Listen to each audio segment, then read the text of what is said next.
What happens when two powerhouse women with completely different worldviews sit down for what should be a simple chat about a new book and it turns into one of the most explosive moments in daytime television history? The tension in the studio that afternoon was already thick before Fonda even walked onto the stage.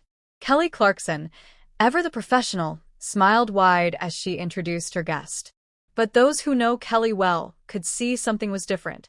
Her shoulders were just a bit more rigid, her smile not quite reaching her eyes the way it usually does.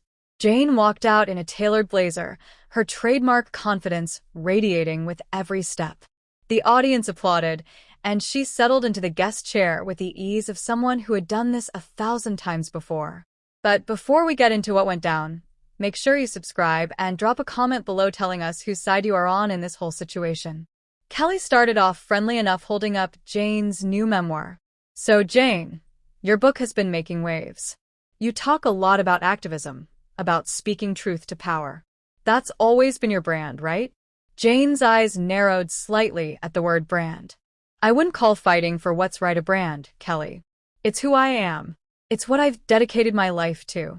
Sure, Kelly said, nodding. But there was an edge creeping into her voice. But you also talk in the book about how people need to listen more, be more open to different perspectives. Do you think you've always practiced that yourself? The audience went quiet. This wasn't the usual softball Kelly Clarkson interview. Jane shifted in her seat, crossing her legs. I've spent decades listening to people tell me I'm too loud, too opinionated, too much. So yes, I've listened. I've just chosen not to stay silent when I see injustice. Kelly leaned forward slightly. But what about when your version of justice doesn't align with what millions of Americans believe? You've been pretty vocal about certain political issues, calling out anyone who disagrees with you. Doesn't that shut down conversation rather than open it up? Jane's jaw tightened. Kelly, are you really asking me if I should be quieter about human rights, about protecting the planet, about equality? No, Kelly said, her voice steady but firm. I'm asking if you think there's only one right way to see things, and if everyone who disagrees with you is automatically wrong, or, as you've said before, complicit. The atmosphere in the studio shifted. Crew members exchanged glances. The audience was riveted, unsure whether to be uncomfortable or excited by what was unfolding. Jane uncrossed her legs and sat up straighter. When people are being hurt, when our democracy is at stake, yes, there's a right side and a wrong side. I'm not going to apologize for that. Kelly set the book down on her desk with a soft thud. See, that's where I struggle. I grew up in Texas. I know people, good people, who see the world differently than you do. They're not evil. They're not stupid. They just have different values, different life experiences. But you seem to lump everyone together if they don't agree with your politics. Jane's voice rose slightly. Different values. Kelly, we're talking about basic human dignity. We're talking about whether women have the right to make their own healthcare decisions, whether our planet will be livable for our grandchildren. These aren't differences of opinion like whether you prefer chocolate or vanilla, but they are differences of opinion on how to solve those problems. Kelly shot back. You think the government should control more. Some people think individuals and communities should have more freedom to decide for themselves. That's not evil. That's just a different philosophy.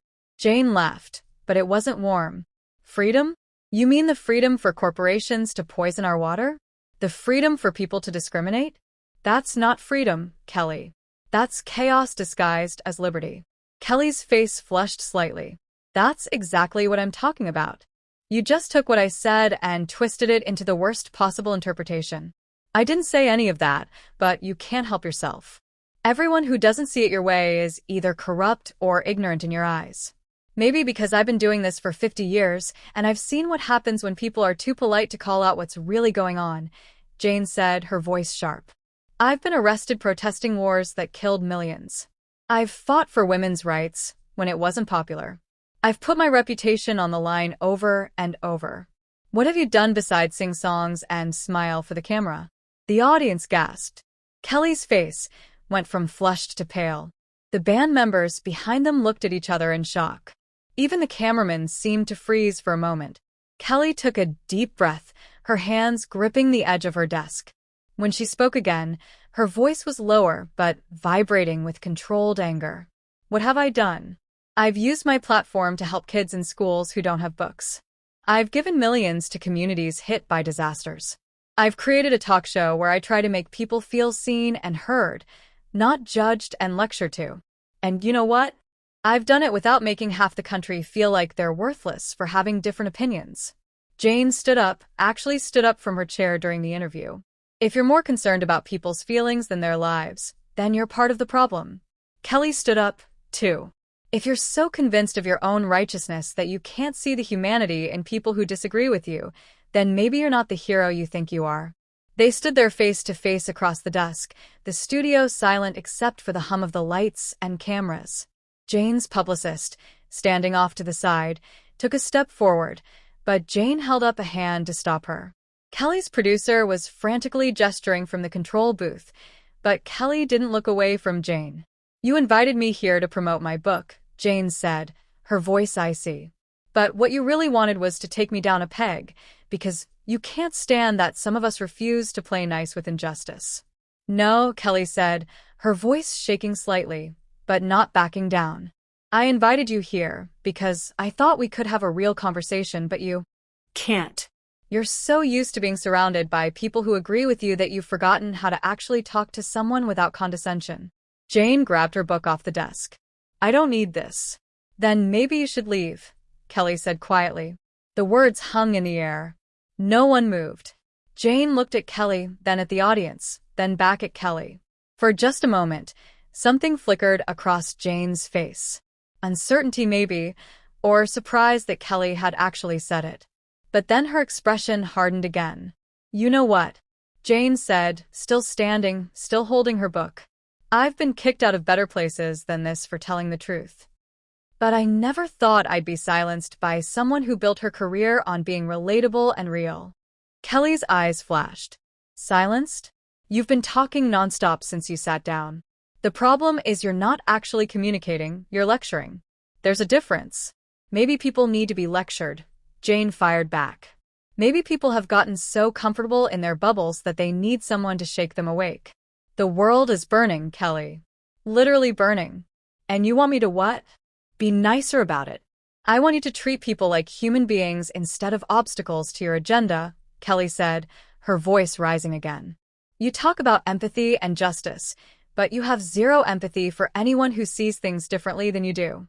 Jane threw her hands up. "Here we go with the both sides argument. There aren't both sides to climate change. There aren't both sides to human rights. Sometimes there's just right and wrong. And if you can't see that, then you're privileged enough not to have to care." "Don't you dare," Kelly said, pointing a finger at Jane. "Don't you dare play that card with me.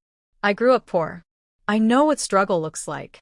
And I know that the people you write off as ignorant or complicit are often just trying to survive, trying to feed their families, trying to make it through another day. They don't have time to fly to climate conferences or get arrested at protests because they're too busy working 3 jobs." Jane scoffed. "So your solution is to do nothing, to just accept the status quo because some people are tired."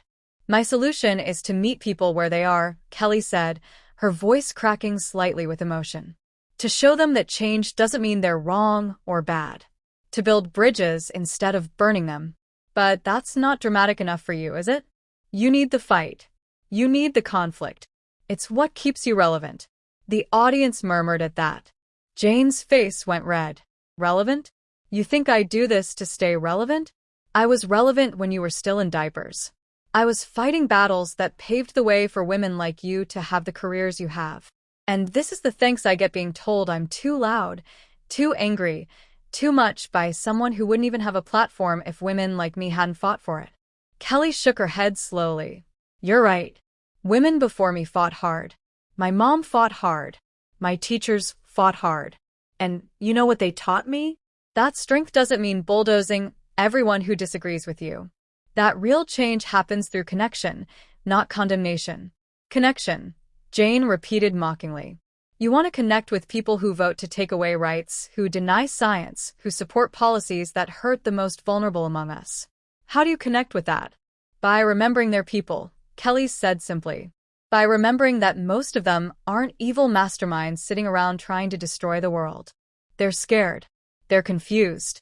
They've been lied to by politicians and media on all sides. And when you come at them with anger and judgment, you just push them further into their corners. Jane set her book down hard on the desk. I don't have time for hand-holding. People are dying, Kelly. The planet is dying, and you want me to be gentle with people's feelings while Rome burns. I want you to be effective. Kelly shot back. And from where I'm sitting, your approach isn't working. You've been doing this for 50 years, right? And are we fixed? Is the world perfect now? Or have you just created a deeper divide between people who agree with you and people who don't? Jane's voice went dangerously quiet. You have no idea what you're talking about. You have no idea what I've sacrificed, what I've endured, the death threats, the hatred, the way I've been villainized for decades just for standing up for what's right. And I'm sorry for that, Kelly said. And for a moment, her voice softened. I really am. But that doesn't give you permission to treat everyone else like they're your enemy. You've been hurt. You've been attacked. I get it. But you've also become the thing you claim to fight against. You've become intolerant. Intolerant of injustice, yes, Jane said. Intolerant of people, Kelly corrected. There's a difference. You can fight against bad policies without demonizing every single person who voted for them. You can advocate for change without making people feel stupid or evil for not seeing it your way immediately. But you don't want to do that work. It's easier to just write people off. Jane picked up her book again. I came here to talk about my memoir, my life, my experiences, not to be psychoanalyzed by a talk show host who thinks singing competitions qualify her to lecture me on activism. Kelly flinched at that but didn't back down. You came here expecting a puff piece, expecting me to fawn over you and tell you how brave and wonderful you are. But I'm not going to do that because while I respect some of what you've done, I don't respect how you've done it. I don't respect how you treat people who don't fall in line with your worldview. Then why did you invite me on your show? Jane demanded because I thought, Kelly said, her voice tired now, that maybe, just maybe, we could have an honest conversation. That maybe you'd actually practice what you preach about listening and understanding. But I was wrong. You didn't come here to have a conversation. You came here to deliver a sermon. Jane stared at Kelly for a long moment. The audience was completely silent now, hanging on every word. Even the crew had stopped moving. Everyone frozen in. This moment of confrontation. Jane's publicist was on her phone, probably already dealing with the fallout that everyone knew was coming. You know what your problem is, Kelly? Jane finally said, You're afraid. You're afraid to take a real stand because you want everyone to like you. You want to keep your ratings high and your sponsors happy. You want to be America's sweetheart. But real change requires you to be willing to be hated. And you're not willing to do that. Kelly's hands were shaking now, but her voice was steady. And you know what your problem is, Jane. You're addicted to being hated. You wear it like a badge of honor. You've convinced yourself that if people are angry at you, it means you're doing something right. But sometimes people are angry at you because you're being self-righteous and cruel. Not everything is a conspiracy against you. Sometimes the call is coming from inside the house. Jane's mouth opened, then closed. She looked genuinely taken aback for the first time since the interview started. But then her expression hardened again. The wall's going back up. I'm done here, she said flatly. Fine, Kelly said, matching her tone. But Jane didn't move toward the exit. Instead, she turned to the audience. You all see this, right? This is what happens when you speak truth. When you refuse to stay in your lane, you get shut down. You get told you're too angry, too loud, too much. Well, I'm not sorry for being too much. The world needs more, not less. Kelly turned to the audience, too. What you're seeing is what happens when someone is so convinced of their own righteousness that they can't hear anything else. This isn't truth-telling. This is ego. They were both addressing the audience now, talking past each other rather than to each other. Jane started walking toward the audience, still talking. I've been doing this longer than most of you have been alive. I've seen movements rise and fall. I've seen what works and what doesn't, and playing nice doesn't work. Kelly came around her desk, following Jane. And alienating half the country doesn't work either. Change happens when you build coalitions, when you find common ground, when you make people feel like they can be part of the solution instead of part of the problem. They were now both standing in front of the desk, facing each other with the audience as witnesses. The cameras kept rolling, capturing every second of what would become one of the most talked-about moments in talk show history. Jane crossed her arms, her posture defiant. "Do you want to talk about coalitions?" Jane said, her voice dripping with sarcasm. "I've been building coalitions since before you were born. But I don't compromise on fundamental human rights to make people comfortable. That's not coalition building. That's capitulation." "Nobody's asking you to compromise on human rights," Kelly said, her frustration evident. "But you act like anyone who questions your tactics is questioning your values. Maybe your values are fine, but your approach is the problem. Did you ever consider that?" "My approach has gotten results," Jane countered. "Laws have changed. Awareness has been raised. Movements have been started. What has your approach gotten? Applause? Good ratings? A nice, safe show where nobody gets too uncomfortable?"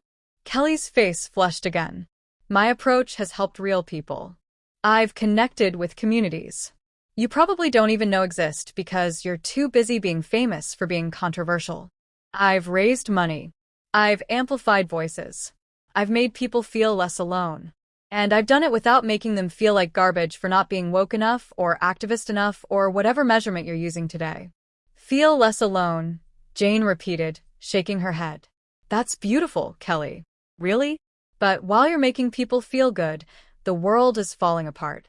We don't have time for feel-good television. We need action." "Then go take action," Kelly said, her voice rising to match Jane's intensity. "Go to Washington. Go to the protests. Go do whatever it is you do. But don't come on my show and tell me that my way of connecting with people is worthless. Don't stand here and act like entertainment and comfort have no value. People need hope. They need joy. They need to feel like the world isn't completely terrible all the time. And if you can't see the value in that, then I feel sorry for you." Jane laughed bitterly. "You feel sorry for me? That's rich. I'm not the one who needs to be liked by everyone. I'm not the one who's afraid to alienate my audience. I'm not the one performing for approval. No, you're performing for history." Kelly shot back. "You're so worried about your legacy, about being remembered as this great activist that you've forgotten how to actually be a human being to other human beings. Every interaction is a performance for you. Every conversation is a chance to prove how much more enlightened you are than everyone else." "That's not true," Jane said. But there was a slight waver in her voice for the first time. "Isn't it?" Kelly pressed. "Look at what just happened here. I asked you some challenging questions. The kind of questions journalists should be asking. And instead of engaging with them honestly, you attacked me. You attacked my career, my intelligence, my character. Because God forbid someone doesn't bow down to Jane Fonda." "I attacked you?" Jane said incredulously. "You're the one who ambushed me on your show. You invited me here under false pretenses, just so you could grandstand about how I'm too mean to people who disagree with me. This whole thing was a setup." "It wasn't a setup," Kelly said firmly. "It was an interview, a real one, not the softballs you're used to getting from people who are afraid of you. And the fact that you see honest questions as an ambush says everything about where you're at right now." Jane's publicist finally stepped forward, touching Jane's arm. "Jane, maybe we should go," she said quietly. But Jane shook her off. "No," Jane said. "No, I want everyone to see this. I want everyone to see what happens when you don't toe the line. When you don't play the game. This is censorship. This is what silencing looks like." Kelly's eyes widened. "Censorship? Are you serious right now? You've been talking nonstop. You've said everything you wanted to say. Nobody censored you. I just didn't agree with you. And apparently that's the same thing in your mind. You told me to leave." Jane reminded her. "Because you said you didn't need this." Kelly countered. "I was responding to what you said." "But now you want to play the victim. Now you want to act like you're being oppressed because someone finally pushed back on your rhetoric." Jane's voice went cold. "I've faced real oppression, Kelly. I've been blacklisted. I've been threatened. I've been called a traitor. Don't you dare minimize that by equating it with this petty talk show drama." "Then stop creating the drama," Kelly said, her voice breaking slightly with emotion. "Stop turning everything into a war. Stop making everyone who isn't exactly like you into an enemy. I'm not your enemy, Jane. I'm just someone who disagrees with you on some things, and in a healthy society, that should be okay. But you can't handle it. You can't handle anyone not worshipping at the altar of Jane Fonda. This is unbelievable, Jane said, looking around at the audience at the cameras. Do you all see this? This is what passes for discourse now. Personal attacks disguised as honest conversation. You started with the personal attacks, Kelly reminded her. You question what I've done with my platform. You mock my career. You implied I'm just a singer who doesn't understand real activism. Don't act like you're above the fray when you're the one who threw the first punch. Jane picked up her book from where she'd set it down. I'm leaving. And I hope your audience realizes what kind of show this really is. It's not about connection or empathy or any of the things you claim. It's about tearing down people who actually stand for something. I stand for plenty, Kelly said, her voice shaking with anger and hurt. I stand for treating people with dignity. I stand for finding common ground. I stand for not writing off millions of people because they don't pass your purity test. Those are values too, Jane. They matter, too. Jane started walking toward the exit, her publicist hurrying after her, but she turned back one more time. You know what the sad thing is, Kelly? You actually have a platform. You actually have influence, and you're wasting it on this mediocre, middle-of-the-road, offend-nobody approach. You could be using your voice for real change, but instead, you're too worried about keeping everyone happy. Kelly followed her, not letting her have the last word. And you know what the sad thing is about you, Jane? You've become so hardened, so inflexible, so certain of your own righteousness that you've lost the ability to persuade anyone. You're preaching to the choir and alienating everyone else. And you call that activism, but really it's just ego. They were near the exit now, the cameras following them, the audience watching in stunned silence. Jane's hand was on the door. This conversation is over. It never really started, Kelly said. Because you don't know how to have a conversation. You only know how to monologue. Jane turned to face her one final time. History will show who was right.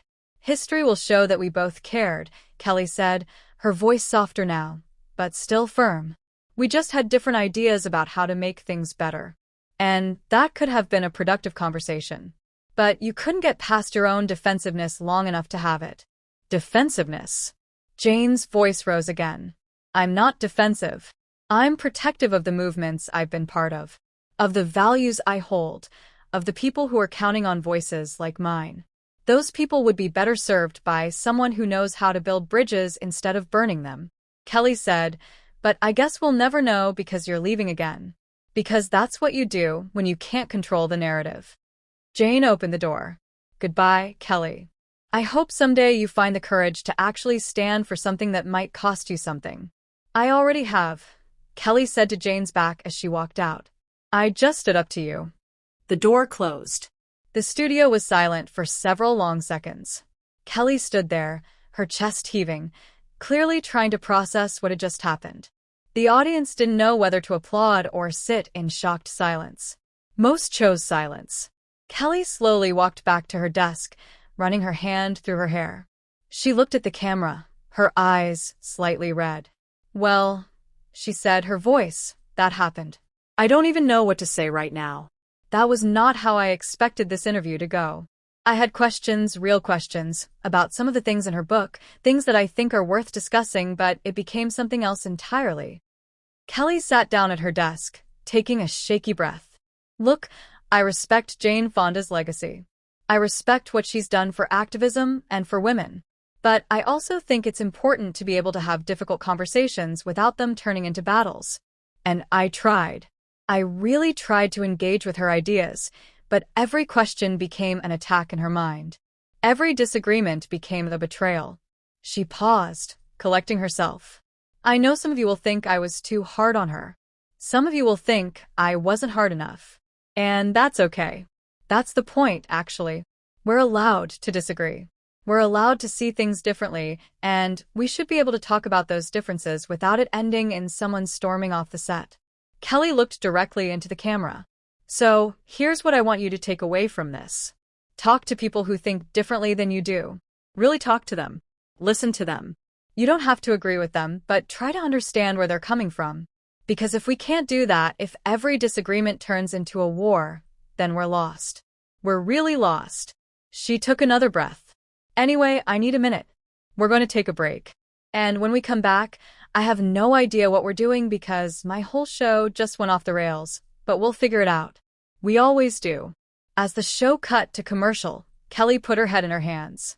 The audience sat in stunned silence, processing what they just witnessed. And somewhere, Jane Fonda was probably already on the phone preparing her version of events for the media storm that was about to hit. If you made it this far, go ahead and subscribe to the channel and drop a comment below answering this question. Do you think Kelly crossed the line or was Jane Fonda out of pocket? Let us know what you think.